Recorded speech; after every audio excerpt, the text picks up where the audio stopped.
ค่ะ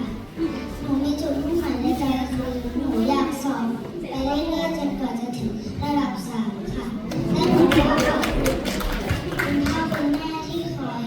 สนับสนุนและคอยให้กำลังใจหนูและขอขอบคุณคุณครูทุกท่านที่คอยสอนและฝึกฝนให้หนูค่ะขอบคุณค่ะ